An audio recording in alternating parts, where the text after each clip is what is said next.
General Hospital spoilers for the next 2 weeks, June 30th to July 11th, show that Sonny Corinthos will have a lot on his plate. Between getting rid of Natalia Ramirez, the baptismal crasher, and coping with the upcoming bar fire, Sonny will have plenty of drama. Christina Corinthos Davis will experience a dangerous ordeal during the week of June 30th to July 4th, when someone sets fire to Charlie's pub. Molly Lansing Davis will receive updates on some concerning news about the fire, but she will relax once she understands Christina will be okay. Anna Devane and Harrison Chase will learn about this fiery twist as well, and they will rush to the crime scene to begin an investigation. Naturally, people will start pointing fingers at Jen Sidwell quite quickly. This may involve Alexis Davis, who is ready to pay an angry visit to Windmere. Sonny will make a pledge to exact revenge. Nobody goes after Sonny's family without consequences, so Sonny vows to hold Sidwell or anybody else responsible for this incident accountable. According to additional GH spoilers, Tracy Quartermaine will plan her next move, so we'll see if Drew Kane is about to face another setback, possibly a much worse one. While Giovanni Gio Palmieri confides in Emma Scorpio Drake, Jocelyn Jacks must accept new limitations set by Jack Brennan. Jocelyn may also have some Professor Henry Hank Dalton information to share, since she will divulge something in the upcoming episode. Once Dante Falconeri locates Jason Morgan, they may discuss the best method to keep Rocco Falconeri and Danny Morgan safe, especially after Christina's close encounter. Meanwhile, Trina Robinson will issue a warning to Kai Taylor. Will Trina advise Kai not to tell Drew Kane about Curtis Ashford's Jacinda plan? Will Kai admit he has already blabbed, or will he conceal the treachery for now? Over with Michael Corinthos, he will take Wiley Corinthos to the pool and perhaps have an unpleasant event there. Michael will be rattled by what's coming, so Willow Tate may appear and approach Wiley. Following an encore episode on July 4th, the week of July 7th to 11th could put Willow and Drew's wedding plans into high gear. The harder Michael pushes Willow away, the more eager she is to marry Drew and prove to the judge that they are a solid, united couple. Despite Nina Reeves' efforts to slow things down, Drew and Willow's wedding may go at full speed. Of course, there's the possibility of a surprise interruption if Nina spills about her previous Drew encounters or Tracy appears to spill for her. In any case, this wedding may not happen exactly as planned. We should also discuss about Kelly Thibault, who is returning to GH in July. Whether Thibault plays Brit or not, there should be some major hints building up to her return. There's a significant likelihood that this plot involves a miraculous Brit rebirth or a clone. Jocelyn Jacks and Jason Morgan are also looking into Professor Dalton, so there may be some Brit-related clues at the research lab down the road. Until then, Emma will be misled by Vaughn, who could be the owner of the puppy she discovered in the park. This could be Vaughn's strategy to mislead Emma about her own Dalton plans. General Hospital spoilers predict the following 2 weeks will be plenty of surprises and shakeups, so stay tuned. Sonny Corinthos had always understood how to fight back. He could be patient when necessary, but when someone crossed the line, there were no second chances. He did not issue warnings twice. He'd been tugged in too many directions lately, forcing him to question the loyalty of those he'd previously trusted with his life. The weight of betrayal weighed heavily on him, and he didn't like how it made him feel slow, reactive, and defensive. He preferred to be the first to move, rather than the one scrambling to hold ground. So when he learned that some parties, not outsiders but relatives and friends, had begun conspiring behind his back, Sonny acted quickly. He felt the only way to recover control was to retaliate. It was more than just delivering a message. It was about regaining the balance he had lost. In Sonny's perspective, retribution was never impulsive. It was surgical and exact. Someone had sent information to the wrong persons. His organization, for all of its commitment, had developed fractures, one of which could be traced back to a familiar name, Tracy Quartermaine. Tracy had never liked him, viewing him as a blemish on the town she had once attempted to dominate. But this time she had gone too far. She wasn't simply meddling in family affairs. She was thrusting herself into situations that had nothing to do with her, crossing borders drawn decades before. It began when Sonny found Tracy had paid a quiet visit to a federal contact in Washington, D.C., who had long held grudges against the Corinthos group. She hadn't handed any evidence yet, but she had floated the possibility of a cooperation agreement. What Tracy was giving was unclear, but Sonny knew her well enough to understand her strategy. She wasn't doing this for civic obligation. She was protecting something or someone, and she was willing to throw Sonny under the bus to keep her interests clean. He brought in Brick and assigned him the responsibility of shadowing Tracy's every action. What they discovered was more challenging than Sonny anticipated.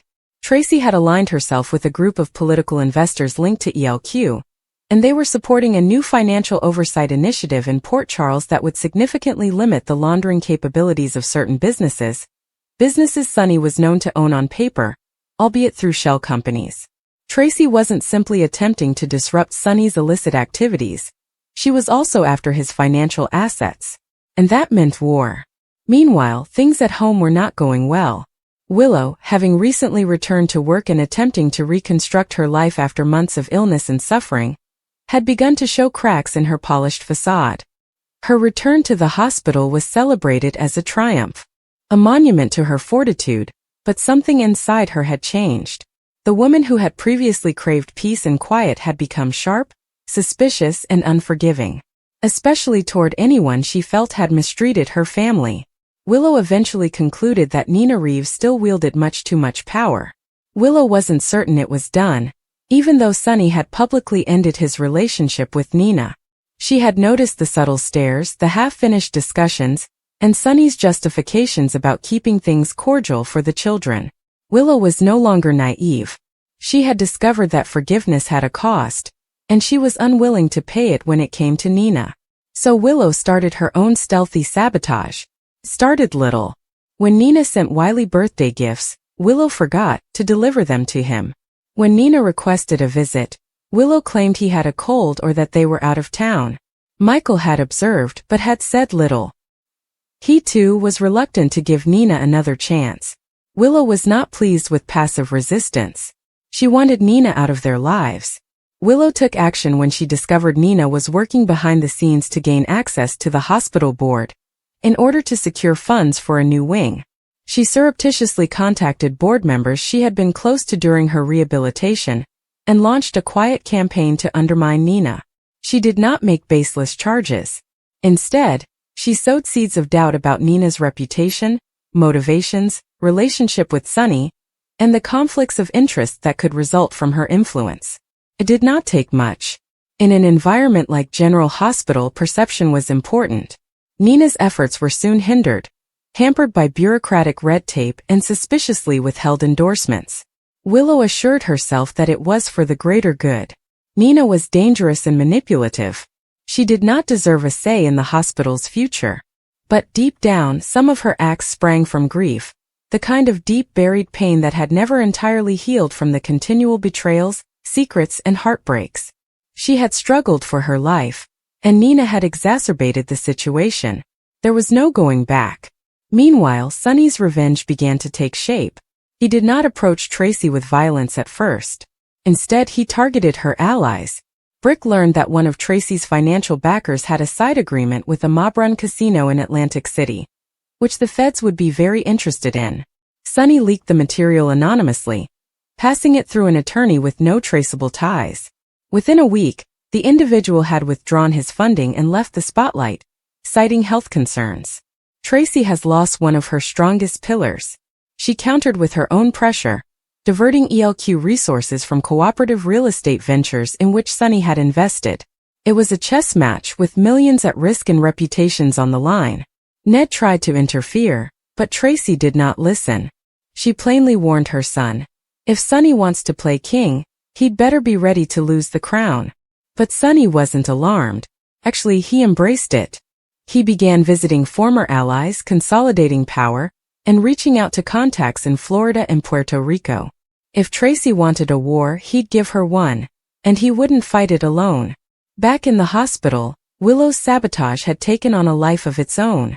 Someone leaked a sensitive memo regarding Nina's unsuccessful funding application to the media. Willow had not leaked it herself, but she had expressed her view to someone who might have. The outcry was quick. Nina's reputation suffered another hit, and public opinion, which is notoriously fickle, began to shift. The headlines characterized it as a power grab, Former magazine mogul tries to buy influence in hospital. The damage was done.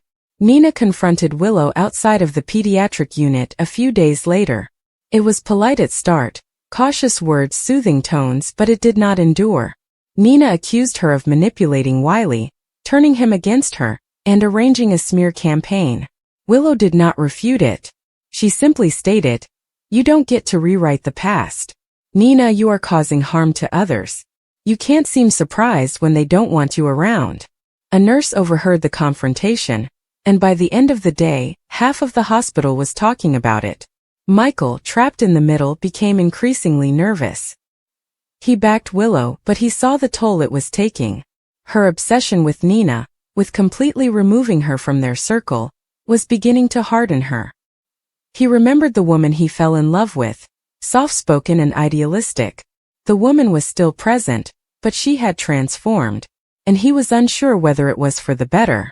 Sonny, on the other hand, was starting to observe Willow's hostility, which caused him pause. While he valued devotion, he understood how destructive unbridled rage might be.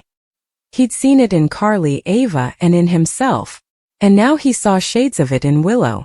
Ironically, Nina was the only one who did not retaliate. After the hospital controversy, she withdrew and became mute. For once she did not fight back. She focused on Crimson and kept her head down. It made everyone more suspicious. But Nina had learned something over the previous year. Sometimes silence was the loudest move. One evening, Sonny paid her an unexpected visit. They hadn't talked much since their previous argument, yet something impelled him to check on her. "You're not going to defend yourself?" he inquired gently. Nina looked up, exhausted. "What is the point? They have already determined that I am the villain." He observed her and noticed that the fight was still seething beneath the surface. "You've never been the type to back down." "Maybe I'm tired of the noise," she said. He did not believe her. And in that instant he recognized something.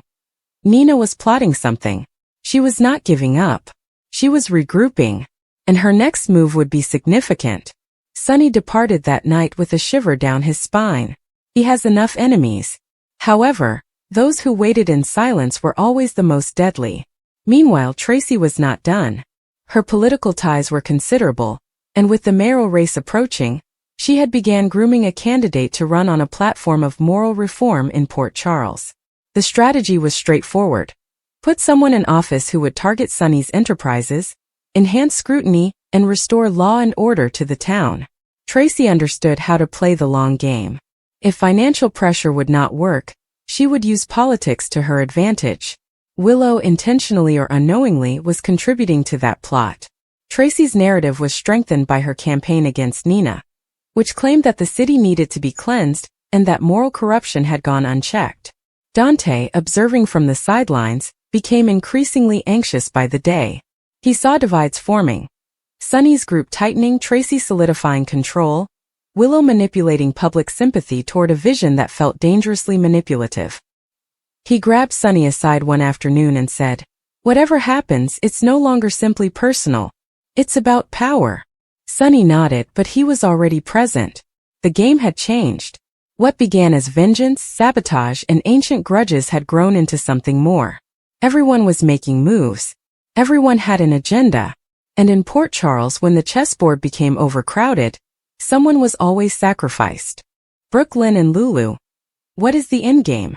Brooklyn's plan has been a mystery to fans since she began studying Rocco's pregnancy.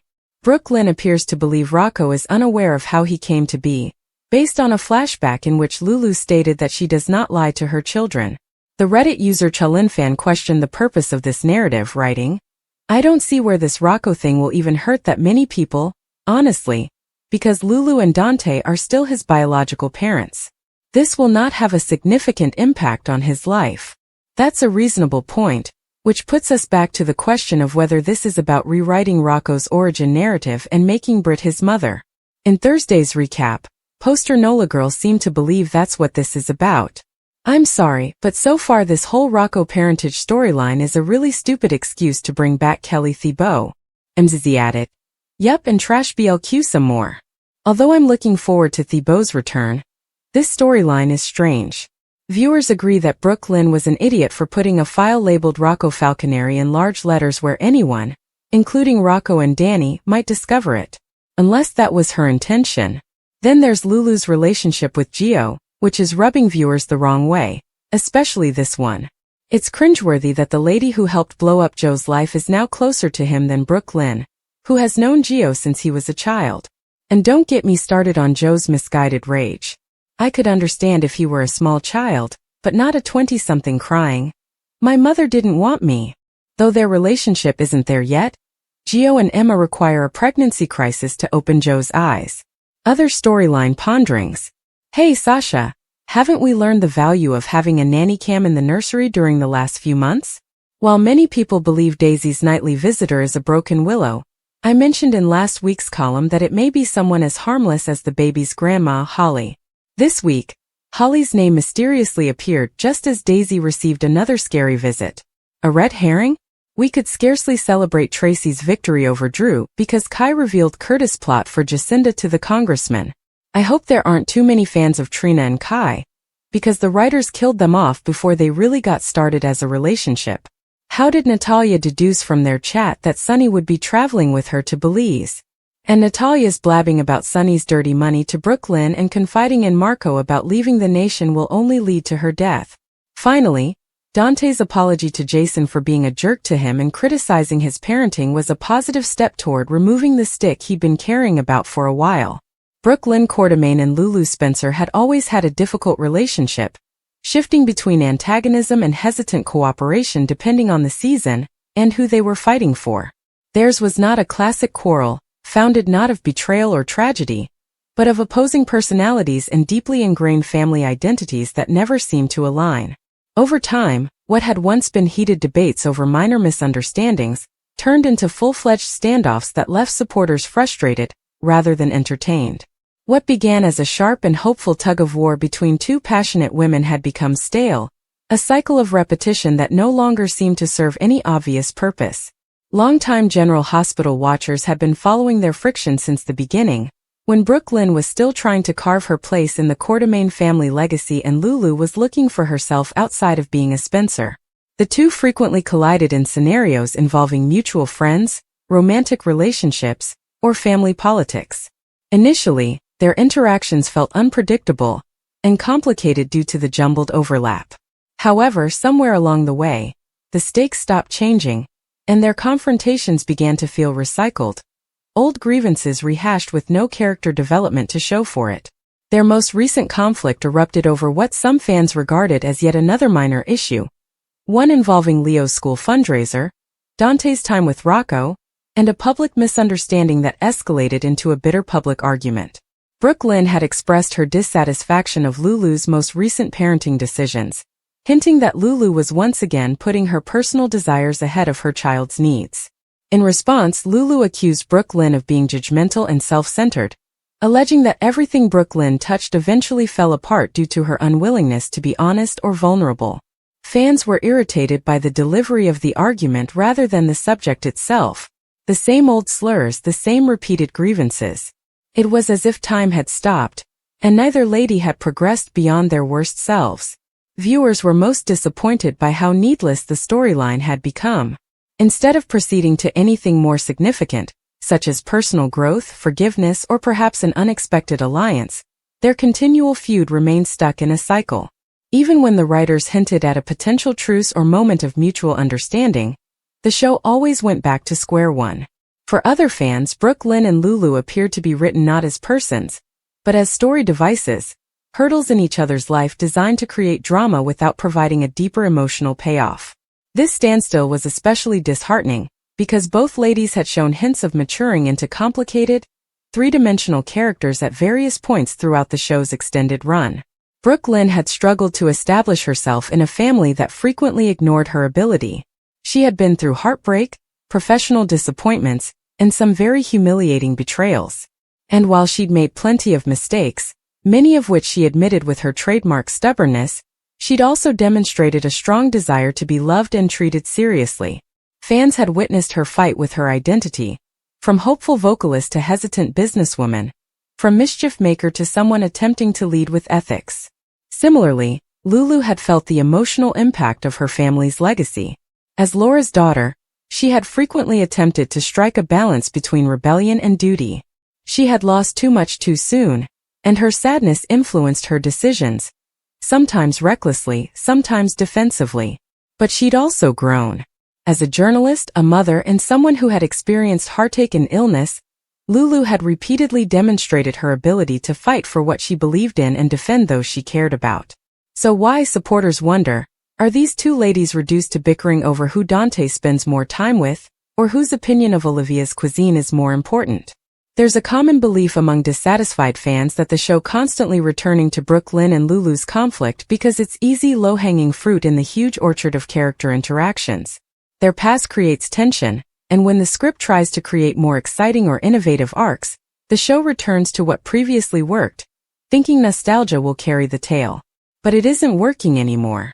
The interaction appears forced, and both characters appear to be locked in a state of arrested development, especially when other characters surrounding them, such as Maxie, Sasha, and even Ava, are given more nuanced emotional journeys. Another aspect that has disappointed viewers is how their animosity consistently overshadows any possibility of sisterhood. In a community dominated by male-driven legacies, mobsters, doctors, and tycoons, Port Charles's women have always served as the show's emotional center.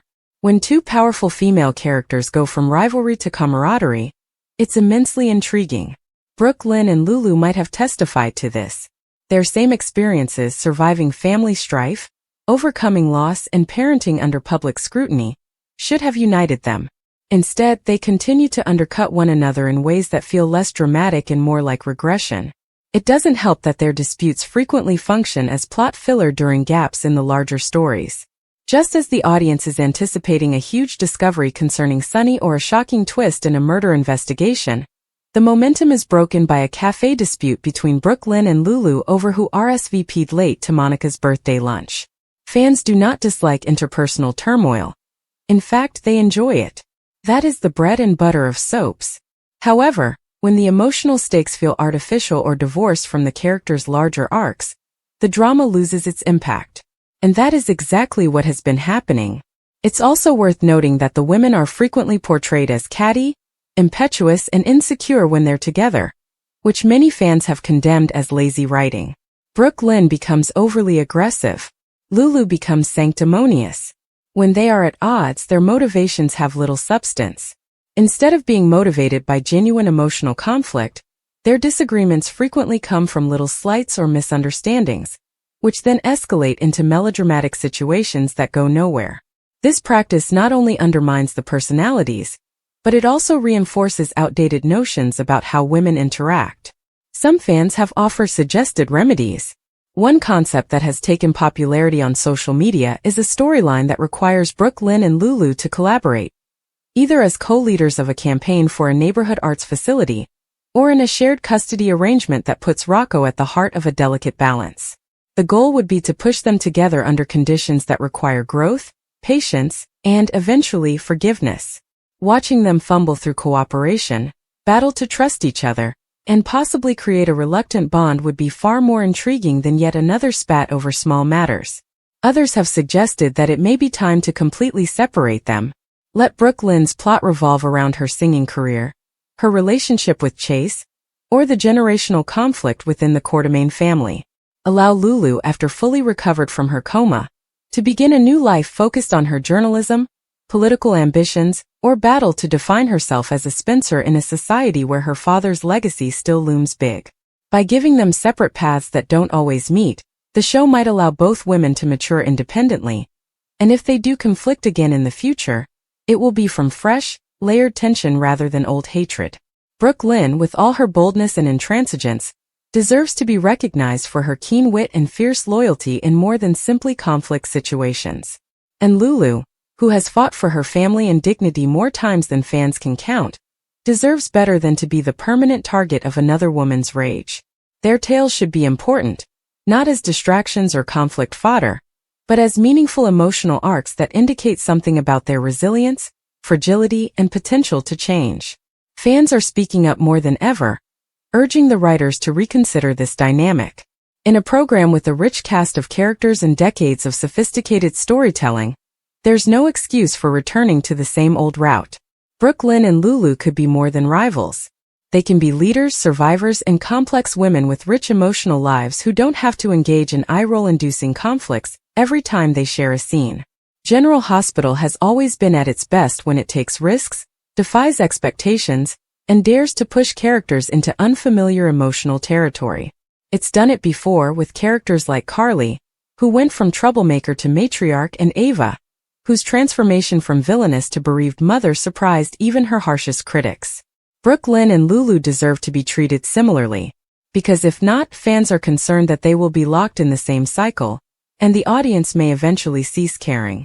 And that would be the most tragic of all, because despite the exasperation, moans, and eye rolls, there is still a profound affection for both ladies. Fans are unwilling to give up on them. They want them to prosper. They want them to be dynamic and not stagnant. They want them to be worthy of their legacy. Brooklyn Quartermain and Lulu Spencer are the daughters of Port Charles royalty. They deserve stories that reflect not only where they have been, but also who they can become. So what is the point? That's the question that viewers keep asking. Not because they don't care, but because they care too much to let these characters stagnate. They want fire, not recycled flames. Growth, not circular tension. And if the authors can rise to that challenge, maybe, just maybe, Brooklyn and Lulu will finally break away from their stale patterns and become the intriguing strong forces fans have long known they might be. General Hospital spoilers and updates suggest that, while Sasha Gilmore Corbin believes Michael Corinthos is a wonderful father, she is determined to raise their kid on her own. Sasha has seen how much Michael adores Daisy Gilmore Corinthos, but this has not changed her mind. Michael does not have any custody rights. At this point in the story, Michael has no custody rights over Daisy. In fact, Michael's name is not included on the birth certificate since Sasha likes it. We appreciate that Michael is attempting to be considerate and respects Sasha's opinions, but what about his own? Is Sasha's fixation on being a single mother really fair to Michael? Many GH viewers are wondering if Sasha is wrong for restricting Michael from playing a fully fatherly role with Daisy. Michael definitely wants to co-parent with Sasha and be an involved father to their kid. Sasha's concerns about Daisy's safety are understandable. Sasha is understandably concerned about Daisy's ties to the Quartermain and Corinthos families. The Quartermains can be cruel, and the Corinthos name is connected with dangerous criminal connections. Sasha is currently living with the Quartermains, and Jason Morgan, Sonny Corinthos' right-hand man, is pretending to be her child's father. Furthermore, the public is already aware of Daisy's paternity, so any potential adversaries will not be deterred. Daisy is related to both the Quartermain and Corinthos families, despite not having their surnames. Sasha's explanation didn't make much sense, given that even if Jason had kept playing baby daddy, he was a Quartermain working for a Corinthos. It appears the writers did not know where to go with the story. At times, it appears like the GH writers were unsure how to develop this tale. Regardless, Sasha has a strong connection with Michael and recognizes him as an excellent father to Wiley and Amelia Corinthos. Michael is eager to assume responsibility for his third child, so it seems unreasonable to deprive Daisy the whole fatherhood experience as well. Sasha stated that Daisy would comprehend Michael as her father, but that does not imply that she has a present father who is involved in her life. Again, Michael's absence from the baby's existence makes little sense. A half dozen of one is equivalent to 6 of the other. Michael's full involvement in the picture would benefit everyone. It looks like allowing Michael to be fully involved would benefit everyone. Ultimately, Michael played a role in bringing this little one into the world, and deserves a say in the future. Is it possible that Michael may seek further involvement? Might Michael and Sasha's eventual romantic reconciliation help them to become a harmonious family unit? According to General Hospital spoilers, there are still some surprising twists in store for Daisy, so keep a watch out for any major updates.